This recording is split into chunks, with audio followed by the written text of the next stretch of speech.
Welcome to Second Take, the show that focuses on the issues behind the news. Mining Weekly editor Martin Creamer joins me today to unpack the latest news in the mining industry. Welcome, Martin. Thanks, Ashni. To start off, can you tell us about the funding for the Prieska Power Reserve Project? Yes, I'm very grateful to the State-Owned Industrial Development Corporation of South Africa for giving us an update on the Prisca project by placing a very big ad. So we got quite a lot of information because I really think we need more information from what is happening at Prisca. It is a woman-owned and also a Bloemfontein company involved there to provide the solar power and the wind power.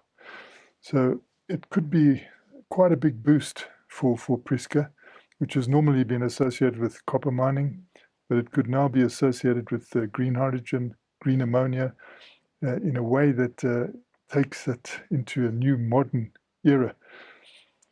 It was not really spelled out that this was going to use platinum-based technology. So in the advert placed by the IDC, which also indicated that there's going to be some German finance there, it didn't say anything about the role of platinum.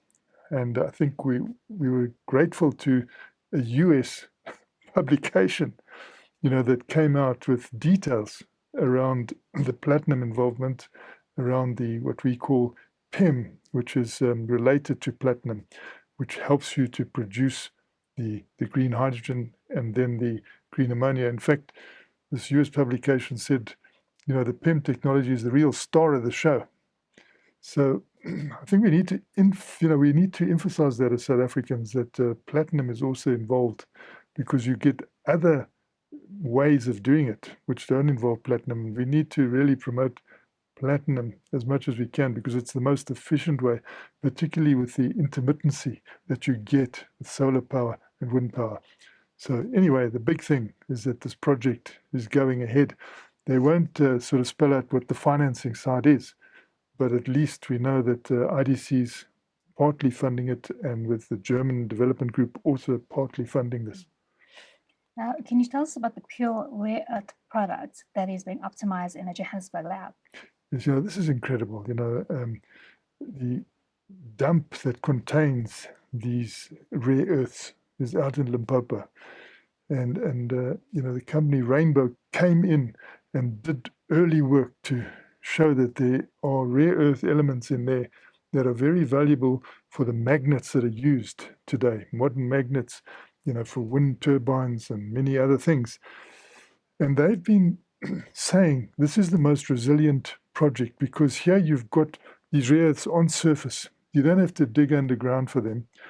And at the same time, they needed to purify them. So they set up a lab in Johannesburg, and I think it's a credit to South Africa, that they've really advanced, I think, in a way that we haven't seen happen anywhere else in the world, in what could be potentially a high margin, low cost business. Now, people have been worried about, the profitability of rare earths, but when you're actually extracting it from surface, it helps a lot.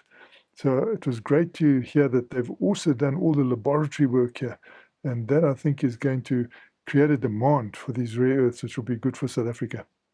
And lastly, can you tell us about the reports that says African nations can leverage their critical mineral endowments for better value? Yes, this was brought out by the Boston Consulting Group. It was also very detailed, very comprehensive. And it's saying to Africa, you're very special. At this point in time of energy transition, these critical minerals are all over your continent. But you've got to realize that to extract them, you're going to need energy. And that energy mustn't be expensive. So what they're appealing to Africa. 3 things they want. Work together, because that'll really help you with the energy side of things and the transport side of things. And you've got these fantastic minerals. Work together to extract them. Act credibly. Make sure your regulations are in order to be able to make sure that this happens collectively for the continent's good. Try and add value, But the big thing, as they're saying, is act now.